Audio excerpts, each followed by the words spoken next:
ऐकलं? हं. गोकुळची बासुंदी पुन्हा खावीशी वाटतेय. खरं सांगू, मलाही खावीशी वाटतीये.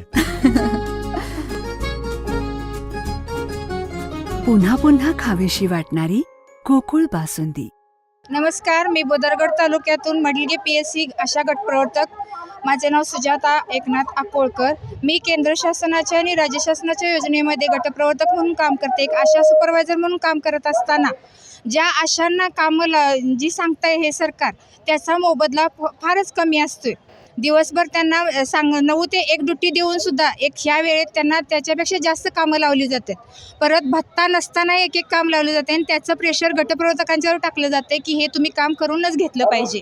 आणि त्यानुसार आम्हाला त्याचं प्रेशर असल्यामुळं आम्हाला अल्प मानधनामध्ये आम्हालाही तसंच काम करून घ्यावं लागतंय. त्याचा रोष एकतर आशाताईंचा पण असतोय आणि इकडे सरकारचा म्हणजे जे वरचे वरिष्ठ अधिकारी आहेत त्यांचासुद्धा आम्हाला रोष असतोय. यानुसार आम्हाला कामं करायला म्हणजे खूपच ताण पडतोय आमच्या ह्याच्यावर. आमच्या एक गटप्रवर्तक आज BP शुगर हे होऊन आजारी पडून सुद्धा एक आमच्यातून निघून सुद्धा गेलेले आहेत. ह्या प्रेशरमुळं आम्हाला संसाराचं पण प्रेशर आहे. केंद्र शासनाचं अत्यंत म्हणजे अत्यल्प मानधन आम्हाला मिळते, ते पण वेळेवर नाही. स्पर्श योजनेतनं मानधन मिळणार असं सांगून सुद्धा ते अजूनही 4-4 महिने आम्हाला मिळालेलं नाही. आमच्या आशा किंवा आम्ही गटप्रवर्तक जे आहे त्या ह्या मानधनावर म्हणजे काम करतोय, पण ते वेळेवर मिळत नाही. आमची चूल कशी पेटणार ह्यातून?